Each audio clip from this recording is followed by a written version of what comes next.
야고보서 강의 7번째 시간, 야고보서 3장 1절에서 12절.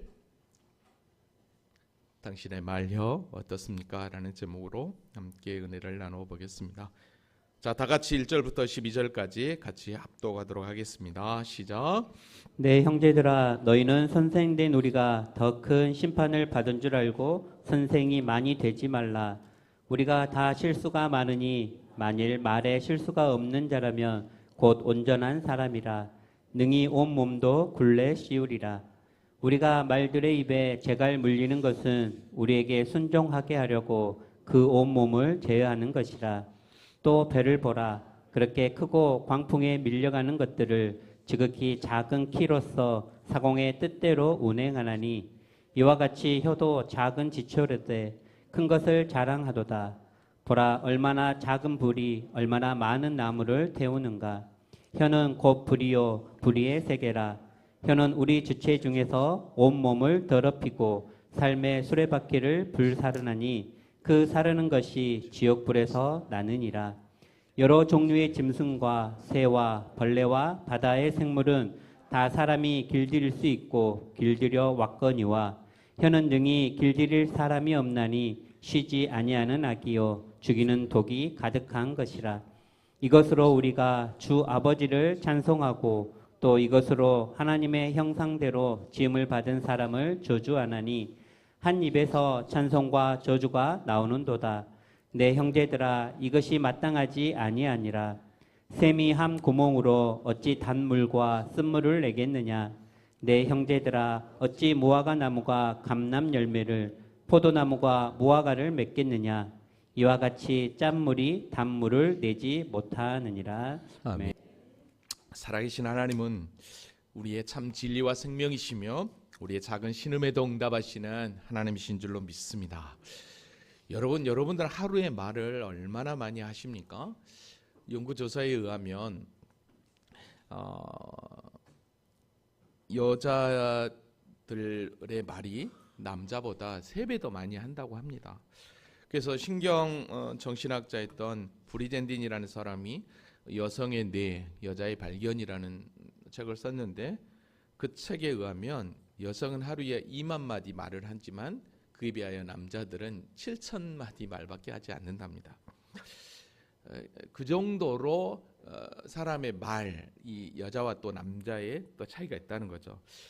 그래서 이제 성경에는 참 말에 대한 교훈, 또 권면, 또 말에 대한 말이 참 많이 등장합니다.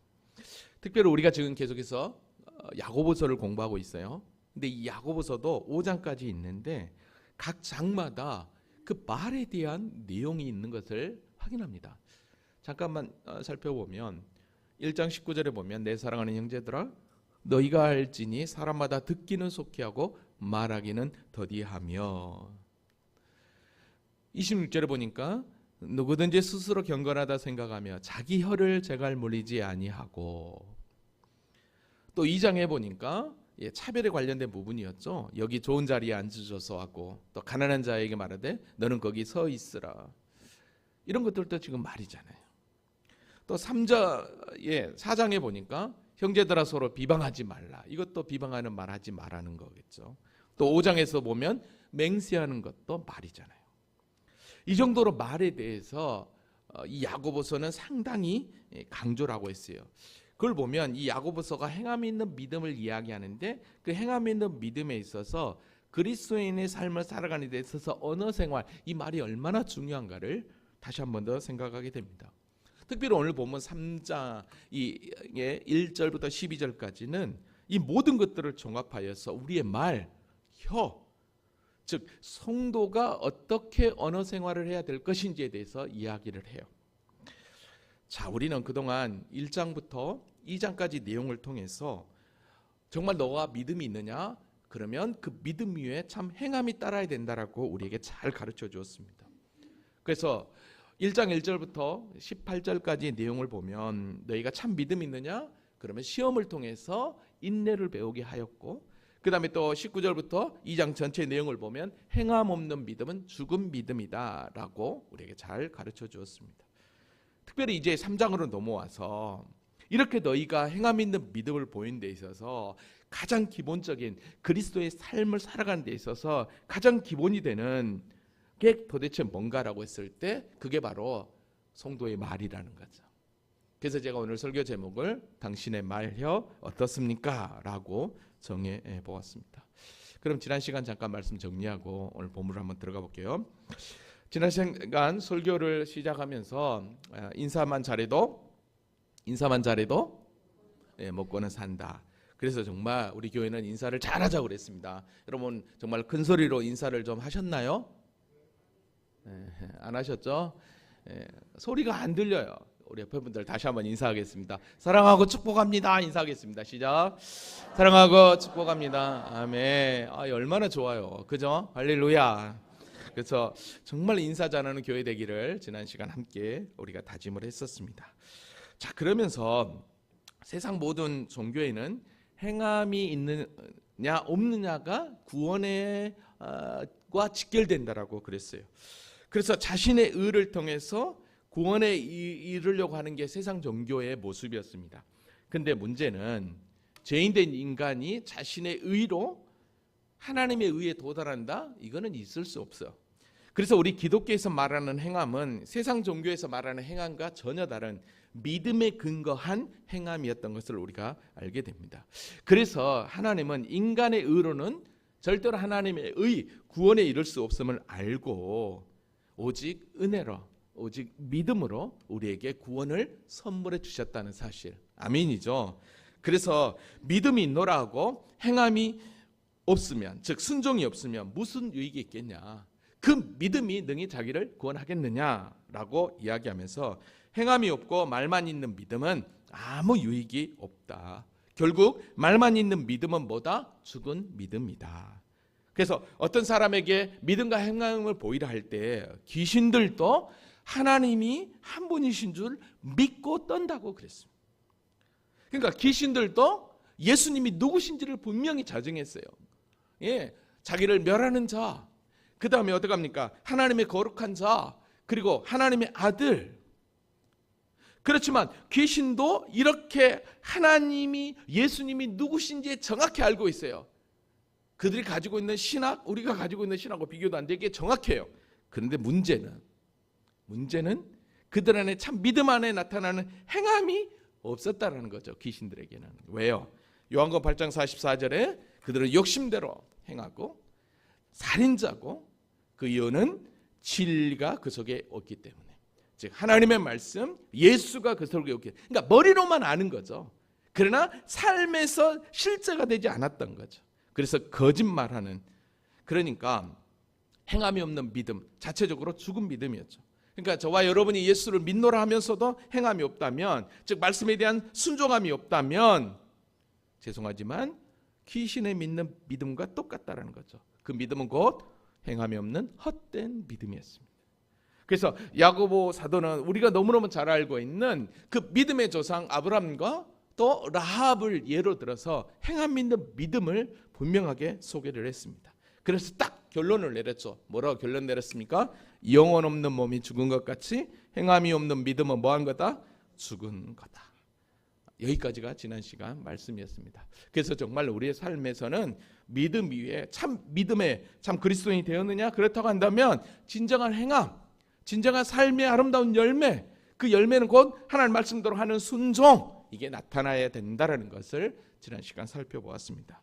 자, 그러면 이제 오늘 본문으로 와서 다시 한 번 더 그러면 그리스도의 삶, 행함 있는 믿음에서 왜 첫 스타트로 그러면 말, 언어 생활을 이야기했겠냐는 거죠. 그건 다른 게 아니에요. 그 정도로 우리의 말이 중요하다는 거죠. 그 정도로 우리의 말, 언어가 그리스도인들에게 있어서 정말로 중요하다는 것을 여기서 분명하게 이야기를 하고 있습니다. 자, 그러면 오늘 본문을 한 절 한 절 살펴보면서 정말 하나님이 기뻐하는 믿음의 삶이 언어 생활이 무엇인지를 발견해 보겠습니다. 자, 1절 다 같이 한번 읽어볼까요? 시작. 내 형제들아 너희는 선생된 우리가 더 큰 심판을 받을 줄 알고 선생이 많이 되지 말라. 아멘. 자, 언어 생활을 말하는데 가장 먼저 충고를 누구에게 하냐면 교회 안에서 가르치는 역할을 하는 교사, 선생들에 대한 충고입니다. 왜냐하면 교회 안에서 잘못 가르치면 잘 가르쳐야 그 사람이 참 그리스도의 길, 삶의 변화가 나타나게 되는 거죠. 여러분, 저와 여러분이 영암중앙교회를 섬기고 다니고 있으면서 내 삶 가운데 예전에 예수 그리스도를 믿기 전 BC와 믿고 난 AD가 정확하게 나타나야 정말로 저 사람이 영암중앙교회를 다니면서 정말 변화되었다, 그렇게 말을 듣게 되지 않겠습니까? 그러다 보면 교회 안에서 가르치는 자의 역할이 중요하겠죠. 그러니까 교회 안에서 잘못 가르쳤기 때문에 성도들이 결국은 행함과 믿음이 직결되지 않았다는 거죠. 여기서 선생은 디다스칼로스라는 말로 가르치는 자라는 뜻입니다. 그러니까 초대교회 안에 그 당시에는 분명한 신학교도 없었고 신학이라든지 성경이 아직 완성되지 않았기 때문에 많은 분들이 자기를 드러내는 그런 일에 마치 바리새인들과 서기관들처럼 자신의 의를 드러내는 그런 열심이 있었습니다. 그러니까 분명한 복음에 대한 확신, 구원이 무엇인지, 그 다음에 참 진리, 그리고 하나님의 말씀이 무엇인지를 모르고 선생되기를, 즉 높아지기를, 그러니까 선생이 된다는 건 높아진다는 거거든요. 그러니까 사람들에게 박수 받는 걸 좋아했기 때문에 그런 자들이 아마 많았던 것 같습니다. 그러다 보니까 제대로 말씀이 가르쳐지고 선포돼야 되는데 복음이 잘 선포되고 삶하고 연결되는 믿음의 삶이 연결돼야 되는데 전혀 그렇지 않았던 거죠. 그러니까 자질이 없는 자들이 많이 세워진 거죠. 그러면 자질이 없다고 한다면 그가 선포하는 말씀, 그 다음에 그의 삶이 어떻겠냐는 거죠. 그러니까 교회 안에 적지 않은 일들이 막 생긴 것입니다. 그래서 여기서 형제들아, 너희는 선생이 된 우리가 더 큰 신반을 받을 줄 알고 선생이 많이 되지 마라. 이 얘기는 선생이 너무 많아서 그런 게 아니라 너희가 정말로 교회에서 참 믿음의 본을 보이고 믿음의 길을 걸어가는 데 있어서 가르치려고 할 때 너의 의를 드러내려고 하는 자가 아니라 정말로 겸손하게 하나님의 그 말씀을 맡은 자답게 온전히 나아가로. 왜? 가르치는 자는, 교회에서 가르치는 자는 영적인 구원의 문제를 다루기 때문인 거죠. 세상이 가르치는 것과 다르기 때문인 거죠. 여러분, 그래서 하나님은요, 하나님께서 정말로 은사대로 가르치는 자를 하나님이 세워주셨습니다. 그래서 고린도서 20장 18절에 보면 하나님의 교회 중에 몇을 세우시니 첫째는 사도요, 둘째는 선지자요, 셋째는 교사요 라고. 여러분, 왜 하나님께서 하나님의 교회의 직분을 이렇게 여러 가지 은사를 허락해 주셨다고 여러분 알고 계십니까? 에베소서 4장에 보면 하나님이 왜 우리를 이렇게 은사대로 사명을 주셨는지 그 이유를 분명하게 하고 있어요. 에베소 4장 11절 12절, 그가 어떤 사람은 사도로, 어떤 사람은 선지자로, 어떤 사람은 복음 전한 자로, 어떤 사람은 목사와 교사로 삼으셨으니. 왜? 이는 성도를 온전하게 하며 봉사일을 하게 하며 그리스도의 몸을 세우게 하려 함이라 그랬어요. 그러니까 직분은 특별히 목사와 교사로 삼으신 그 이유는 성도들을 온전하게 하여 봉사일을 하게 하여 그리스도의 몸을 세우기 위하여 그렇게 세워주셨는데, 근데 그 당시에 많은 자들이 그 직분 자체만을 요구했지, 그것만 받기를 원했지 실제적으로 사명과 소명은 없고 그냥 높아지려고만 선생 되려고 한 자들이 많았던 거죠. 그래서 오늘 2절에 그렇게 얘기했던 거예요. 너희는 선생된 우리가 더 큰 심판을 받을 줄 알고. 더 큰 심판. 왜? 잘못 가르치면, 그것 때문에 다른 사람을 다른 길로 보내면 더 큰 심판을 받는 거잖아요. 왜냐하면 가르치는 직분, 선생의 직분에는요, 여러분 잘 알으셔야 돼요. 책임이 따라요. 책임이. 그래서 그 책임을 지려고 한다면 그 책임에 대한 올바른 가르침, 그리고 그 책임에 대한 삶의 모범을 참 보여야 된다는 거죠. 앞에서 잘못 가르쳐버리면 따라오는 사람이 그 길로 갈 수밖에 없는 거예요. 그래서 더 큰 심판을 받을 줄 알고, 이 얘기는 두렵고 떨림으로 너희가 귀한 사명을 감당해라. 교회 안에서 먼저 사명자들을 향해서 먼저 책망합니다. 자칫 잘못된 가르침에 빠져버리면 우리는 그 길로 갈 수밖에 없는 거죠. 특별히 이단의 무리들은 어떻습니까? 처음에 성도들을 유혹할 때 얼마나 달콤한 입술로, 얼마나 달콤한 말로 현혹합니까? 그러다가 결국은 그들은 믿는다고 하지만 나중에는 방향 없이 달려가 버리잖아요. 나중에는 땅을 치고 후회할 일이 있을 거라는 거죠. 언제가 말씀드린 것 같은데 저는 직장 생활을 하다가 하나님의 부르심을 받고 신학교를 갔습니다. 3학년에 편입이 되었어요. 3학년에 딱 편입이 되었는데 어떤 여자 전사님이 저에게 이런 책을 딱 주면서 꼭 읽어보라는 거예요. 자네 정말 그 길을 가려나. 이게 이제 이쪽 개정판인데 자네 정말 그 길을 가려나. 이게 김단주 목사님이 쓰신 건데 제가 그때 이제 김단주 목사님이 처음으로 알았죠. 열린교회. 이 책을 보면 정말 하나님의 소명이 있느냐. 네가 육적으로 영적으로 정신적으로 잘 준비되어 있느냐. 특별히 인격이 잘 갖춰져 있느냐. 그거에 대해서 분명하게 얘기를 해요. 이 책을 주면서 꼭 읽어보라고 그래요.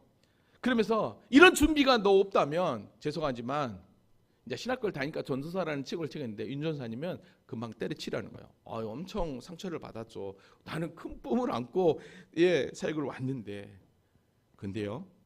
정말 제가 사역을 하다 보니까 육적으로 영적으로 정신적으로 인격과 소명을 갖추지 않는 자들을 보니까 이게 큰일 나겠더라고요. 정말 맞겠구나. 왜냐하면 잘못된 길을 가버리면 동일하게 그 성도들도 잘못된 길로 가고 있는 거죠. 한마디로 말하면 자네 정말 그 길을 가르냐? 이거를 제가 한마디로 표현한다면 너 사꾼 되지 마라. 그런 내용이었어요. 우리 원주 집사님 이 책 꼭 읽어보셔야 됩니다. 요한복음 10장 11절에서 12절에 보면 나는 선한 목자라. 선한 목자는 양을 위하여 목숨을 버리거니와 사꾼은 목자가 아니라고 그랬어요. 사꾼은 목자가 아니라고 그랬어요. 양도 제 양이 아니라 이리가 오는 것을 보면 양을 버리고 달아난다고 그랬어요. 저는 이 시대의 주의 종들이 특별히 하나님의 교회에 가르치는 역할을 감당하는 모든 자들이 사꾼이 되지 않기를 원합니다. 여러분 이 시대의 교회들이 정말로 주의 종들이 사꾼 목자가 아니라 선한 목자가 되어 성도들을 바른 길로 이끌어가는 목회자가 되기를 여러분들 기도해 주셔야 됩니다. 아멘입니까? 다시 2절로 와볼게요. 우리는 다 실수가 많으니 만일 말에 실수가 없는 자라면 곧 온전한 사람이라 능히 온몸도 굴레 씌우니라. 여러분 삶을 살아가다 보면 가장 큰 실수가 저는 말이라고 생각합니다. 대부분 많은 사람들, 특별히 우리 초등학생도 여기 있는데 초등학생이나 중학생들은 말하는 걸 옆에서 보면 거의 욕으로 시작해서 욕으로 끝나는 것 같아요. 들어보지도 않는 말들이. 예수 믿는 우리도 동일한 거죠. 화내는 말, 욕하고 비난하는 말, 거짓말하고 멸시하고 불평하고 불만하고 이것만 있는 게 아니라 또 아부하고 자랑하고 과장하고 끝도 없는 것 같아요. 근데 여러분 그거 아세요? 왜 유독 우리의 말, 혀가 이렇게 안 좋은 말만 하는지 아십니까? 그건 다른 게 아니에요. 성경은 우리에게 분명하게 이야기해요. 마태복음 15장 18절에 보니까 입에서 나오는 것은 어디에서 나온대요? 마음에서 나온대요. 마음에서. 그렇다는 거예요. 마음에 있는 것이 바깥으로 표출되는 게 말이라는 거예요. 그러니까 말의 죄는 곧 마음의 죄예요. 여러분의 마음이 기갈되지 않으면, 여러분의 마음이 깨어지지 않으면, 즉 예수 그리스도를 믿는 믿음 안에 거하면서, 즉 구원받은 하나님의 자녀라고 하면서 우리의 마음이 영적으로 깨어지지 않으면 동일하게 우리도 세상 사람들이 하는 말처럼 나온다는 거예요.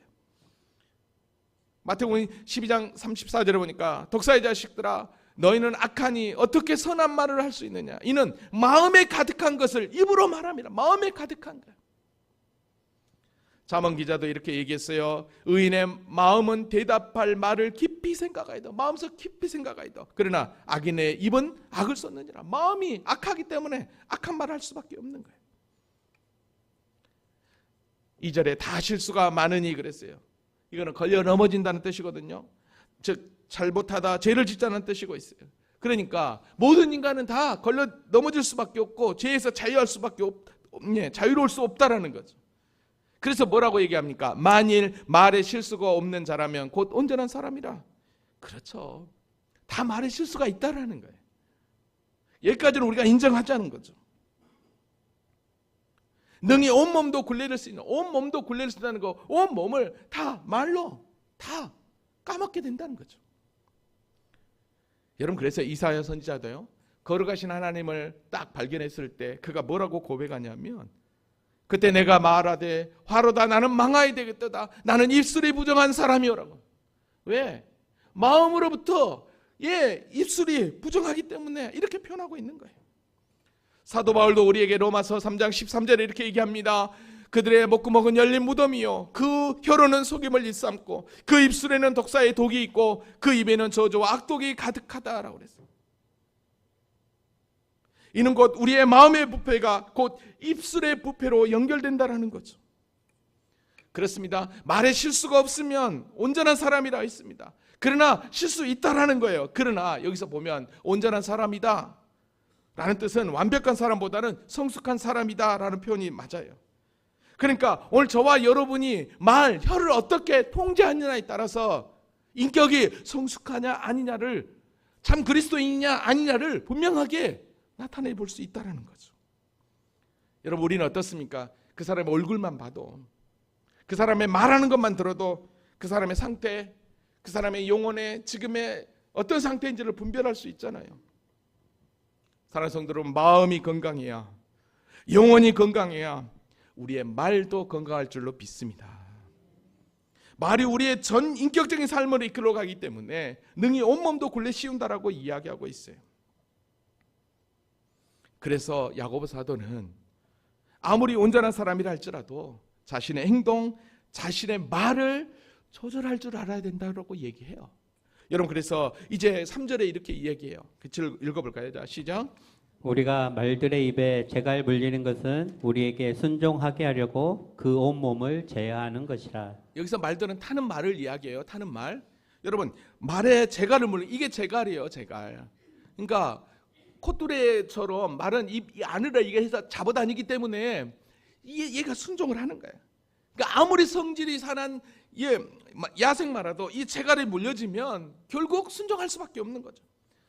사람도 마찬가지라는 거죠. 재갈을 물리는 해야 된다는 거죠. 그러니까 우리의 마음과 영혼이 건강하면 절대로 우리의 말이 함부로 나올 수 없는 거예요. 왜요? 말이 우리의 모든 전인의 삶을 끌고 가기 때문에 온몸을 제어한다고 그랬잖아요.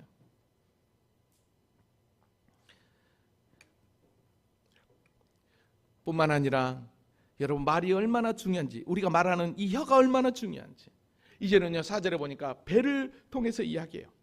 또 배를 보라, 그렇게 크고 광풍에 밀려가는 것을 지극히 작은 키로서 사공의 뜻대로 운행하나니. 여러분, 배하고요 그 배를 운행하는 작은 방향키, 방향타, 그 키는요 비교도 안 돼요. 비교도 안 되는데 그 조그만 게 큰 배를 움직이잖아요. 여기서 크고 광풍이 밀려가는 것들 이렇게 표현하니까 이건 작은 배가 아니라 그 당시에 아주 큰 범선을 이야기해요. 이 얘기는 금방 할 수 있죠. 이건 큰 범선을 얘기해요. 근데 제가 인터넷에 가장 큰 배를 딱 검색해 보니까 일본 아파마 조선소에서 건축한 건데 자르바이킹 유조선이라는 배였어요. 무게만 56만 톤이고 뭐 길이가 458.5m랍니다. 458, 이게 어마어마하죠. 가장 큰 유람선을 한번 검색해 봤어요. 그랬더니 바다의 하몬이라는 배인데 12만 톤 규모, 승객만 6,360명을 태울 수 있고, 그 다음에 이 승무원이 2,100명, 배 길이는 362m, 높이는 16층, 선박 안에 2,500개 객실이 있어요. 또 20개의 식당, 13개의 수영장, 그 다음에 거기에 식물, 나무들, 공원이 조성되어 있다. 여러분, 이렇게 큰 배, 유조선도 덩치에 맞지 않게 아주 작은 키가 이들을 조절한다는 거죠. 이게 사람의 혀도 마찬가지라는 거예요. 비록 아주 짧은 혀지만 우리의 몸을 전체를 좌지우지할 수 있는 강력한 힘이 말, 혀에 있다는 거예요. 키를 잘못 사용하면 배가 좌초될 수밖에 없죠. 우리의 혀도 마찬가지라는 거예요. 그래서 5절에 이렇게 이야기합니다. 이와 같이 혀도 작은 지체로 돼 큰 것을 자랑하는도다. 보라, 얼마나 작은 불이 얼마나 많은 나무를 태우는가. 이걸 공동 번역으로 보니까 새 번역보다 공동 번역이 보니까 훨씬 더 쉽게 표현되어 있었습니다. 이와 같이 혀도 인체에서 아주 작은 부분에 지나지 않지만 엄청나게 허풍을 떱니다라고. 이게 우리의 혀예요. 그러니까 이 작은 혀가 우리를 완전히 움직이는 거예요. 뿐만 아니라 얼마나 작은 불이 얼마나 많은 불을 태우는가. 여러분, 작은 담배꽁초가, 성냥불 하나가 산 전체를 태우잖아요. 우리나라에도 해년마다 어떻게 합니까? 화재로 얼마나 많은 손실을 본. 이게 강원도 작년에 일어났던 산불들. 지금도 전 세계적으로 화재가 얼마나 많이 일어나나 모릅니다. 혀도 이렇게 큰 파괴력을 가지고 있다는 거예요. 그래서 이렇게 얘기합니다. 6절. 혀는 곧 불이요 불의 세계라. 불의 세계래요. 불의 세계라는 것은 곧 악의 세계라는 것입니다. 그러니까 이 혀가 모든 악의 근원처럼 그 일을 감당한다는 거죠.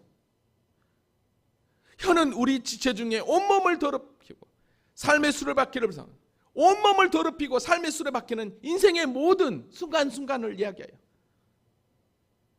그러니까 말 한번 잘못하면 그 인생을 완전히 송두리째 파멸로 이끌어 가기 때문에 그 사르는 것이 보다 지옥불에서 난다라는 거예요. 얼마나 무서워. 그러니까 우리가 혀를 잘못 쓰면 그 이 말은 곧 어디 갑니까? 지옥불이 될 수밖에 없다는 거예요. 여러분, 여기서 지옥불, 여기서 지옥이라는 말은 성경에 게헨나인데, 여러분 게헨나는 이스라엘의 그 흰놈의 골짜기라고 하는 곳입니다. 여기서 게히놈이라고 하는 뜻인데, 여기는 어떤 곳이냐면 몰록의 우상에게 자녀를 바치면서 우상 숭배했던 현장이. 그러다 보니까 유대인들은 이곳에 쓰레기를 다 버립니다. 가장 혐오했던 장소가 바로 이 흰놈의 골짜기. 그러다 보니까 검은 연기가 쉴 틈 없이 이곳에서 흘러나왔다는 거죠. 그래서 그 골짜기를 게헨나, 지옥이라고 불렀어요. 이 정도로 우리의 말, 혀가 얼마나 중요하나 몰라요. 그래서 우리의 혀도 얼마든지 뭐 할 수 있다? 제어할 수 있다라는 거예요.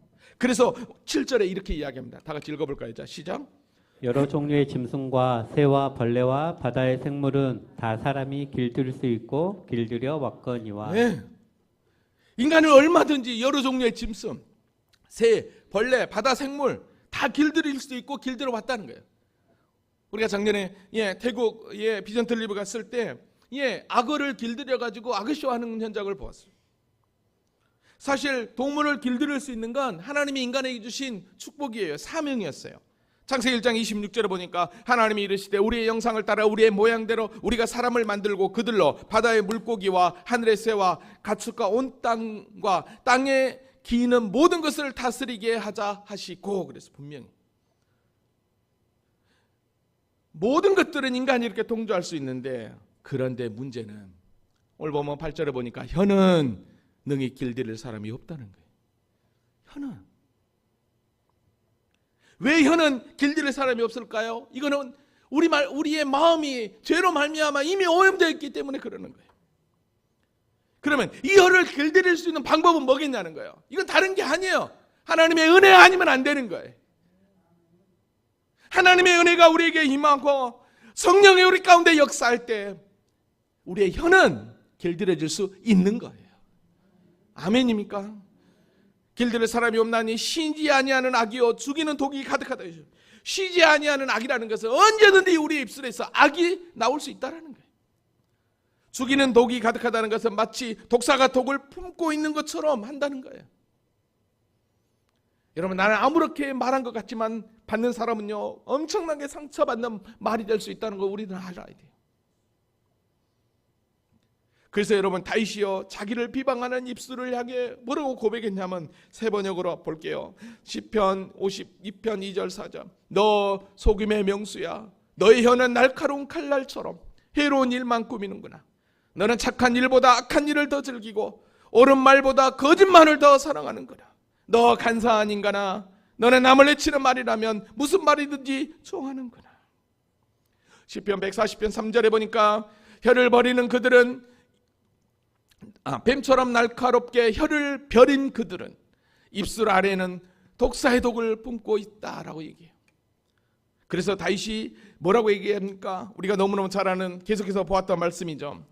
여호와여 내 입에 파수꾼을 세우시고 내 입술에 문을 지켜달라고 기도했던 것을 봅니다.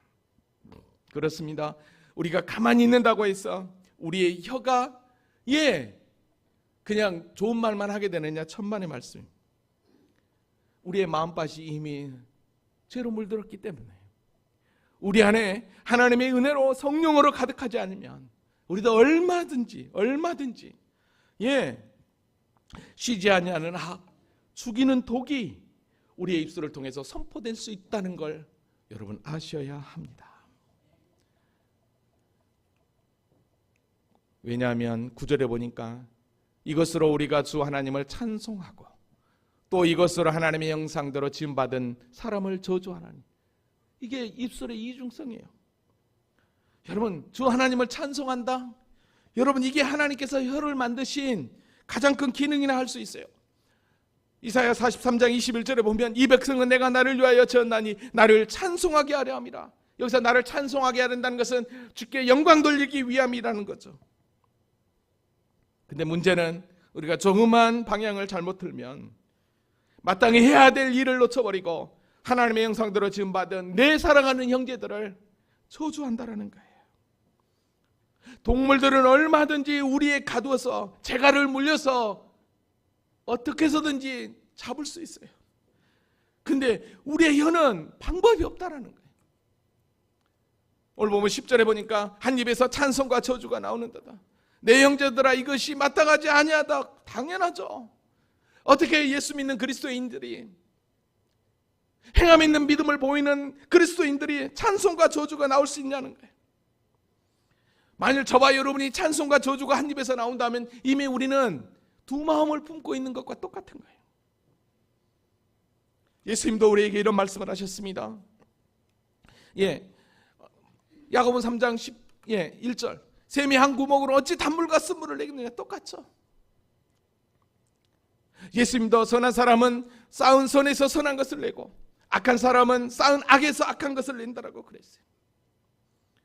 또 오늘 보면 12절에 보니까 내 형제들아 어찌 무화과 나무가 감난 열매를 포도나무가 무화과를 맺겠느냐. 이와 같이 짠물이 단물을 내지 못하느니라. 당연하죠. 자연을 거스릴 수 없는 거예요. 우리 주님도 마태복음 7장 16절 18절에 이렇게 얘기했습니다. 그들의 열매로 그들을 알지니 가시나무에서 포도를 또는 엉겅퀴에서 무화과를 따겠느냐. 이와 같이 좋은 나무마다 아름다운 열매를 맺고 못된 나무가 나쁜 열매를 맺나니 좋은 나무가 나쁜 열매를 맺을 수 없고 못된 나무가 아름다운 열매를 맺을 수 없느니라. 그렇습니다. 좋은 나무는 절대로 나쁜 열매를 맺을 수 없습니다. 오늘 저와 여러분은 예수 그리스도의 십자가의 구속의 은혜로 구원받아 하나님의 자녀, 즉 좋은 나무라는 것입니다. 그래서 저와 여러분에게는 절대로 나쁜 열매가 맺힐 수 없다는 사실을 아시기 바랍니다. 그래서 하나님의 은혜가 필요한 것이고 그래서 성령 충만이 필요한 것입니다. 왜냐하면 요한복음 14장 26절 보혜사 곧 아버지께서 내 이름으로 보내실 성령 그가 너희에게 모든 것을 가르치고 내가 너희에게 말한 모든 것을 생각나게 하라. 모든 걸 가르쳐주기 때문에. 그래서 여러분 성령 충만 이 얘기는 다른 게 아니에요. 말씀으로 충만, 예수로 충만이에요. 그 말씀으로 충만, 예수로 충만할 때 저와 여러분의 삶이 이게 아니구나, 정말 이게 그리스도인의 삶이구나를 분명하게 우리에게 가르쳐준다는 것입니다. 사랑하는 성도 여러분, 저와 여러분은 예수 그리스도를 믿는 하나님의 자녀입니다. 아멘입니까? 다시 얘기하면 성령에 사로잡힌 사람이란 말입니다. 다시 표현하면 저와 여러분이 어떤 존재냐. 갈라디아 5장 24절입니다. 다 같이 읽어보겠습니다. 시작. 그리스도 예수의 사람들은 육체와 함께 그 정욕과 탐심을 십자가에 못 박아느니라. 아멘. 이게 그리스도인의 정체성입니다. 오늘 저와 여러분은 이미 육체와 함께 그 정욕과 탐심을 십자가에 못 박아버린 존재입니다. 그러기에 이제는 저와 여러분의 말, 혀가 오직 주님의 영광만을 드러내는 그런 입술이 되기를 원합니다. 그러기 위해서는 저와 여러분이 우리의 마음이 주의 배울로 항상 깨끗하게 정화되어야 될 줄로 믿습니다. 그래서 에베소서 4장 29절에서 40절에 30절에 사도 바울은 이렇게 우리에게 권면합니다. 무릇 더러운 말은 너희 입 밖에도 내지 말고 오직 덕을 세우는데 소용되는 대로 선한 말을 하여. 할렐루야. 왜 입 밖에도 내지 말고 왜 선한 말을 하래요? 듣는 자에게 은혜를 끼치기 위해서입니다. 듣는 자에게. 나만 내 마음이 병든 게 아니라 다른 사람에게도 은혜를 끼치기 위해서입니다. 이게 뭐예요? 성령을 근심하게 하는 거예요. 우리가 성령 충만하면, 정말로 말씀으로 믿음으로 충만하면 저와 여러분은 우리의 말, 언어, 혀가 바뀌게 될 줄로 믿습니다. 말씀을 정리합니다. 사람의 말, 혀는 사람을 망하기도 하고 살리기도 하고 흥하기도 합니다. 여러분의 말은 어떻습니까? 살리는 말을 많이 합니까? 죽이는 말을 많이 합니까? 오늘 야고보 사도는 말의 재갈, 배의 키, 불을 비유를 통해서 이 말, 혀의 영향력을 우리에게 설명해 주었습니다. 잘못 사용하면 인생의 삶의 모든 수레바퀴를 다 불살을 정도로 파괴를 가지고 있는 게 우리의 혀, 말이라고 그랬습니다. 잠언서 18장 21절에 이렇게 이야기하죠. 죽고 사는 것이 혀의 힘에 달렸나니 혀를 쓰기 좋아하는 자는 혀의 열매를 먹으리라. 저와 여러분의 혀는 얼마든지 길들일 수 있습니다. 성령 충만하면 가능합니다. 할렐루야. 내 입술에서 저주의 말, 불평과 원망의 말이 나오들 거랑 내가 성령으로 충만해야 되겠구나, 내가 더 주님의 은혜로 충만해야 되겠구나 라고 각인할 수 있기를 원합니다. 여러분, 예수님도요, 당신의 혀를 어떻게 사용한지 아십니까? 베드로전서 2장 22절 23절에 보니까 그는 죄를 범하지 아니하시고 그 입에 거짓도 없으시며 욕을 당하시되 맞대어 욕하지 아니하고 고난을 당하시되 위협하지 아니하고 오직 공의로 심판하는 이에게 부탁하시며 그랬어요. 저와 여러분은 예수 그리스도를 믿는 하나님의 자녀 아닙니까? 주님의 제자 아니냐고요. 그렇다고 한다면 우리는 주님을 닮아가야 되지 않겠냐는 거예요. 여러분, 저와 여러분이 얼마나 멋진 권세를 가지고 말의 능력을 가지고 있는 자인 줄 아십니까? 민수기 14장 28절입니다. 그들에게 이르기를 여호와의 말씀에 내 삶을 두고 맹세하노라. 너희 말이 내 귀에 들린 대로 내가 너희에게 행하리니. 그리스도인의 말은 하나님을 움직이는 능력이 있습니다. 할렐루야. 이게 구원받은 그리스도인의 말의 능력이라는 사실이에요. 그러기에 축복의 말, 감사의 말, 은혜의 말만 의도적으로 그렇게 노력하시기 바랍니다. 그러면 그 길에 하나님의 축복, 하나님의 은혜가 넘칠 줄로 믿습니다. 우리 다 같이 자리에서 일어나시겠습니다.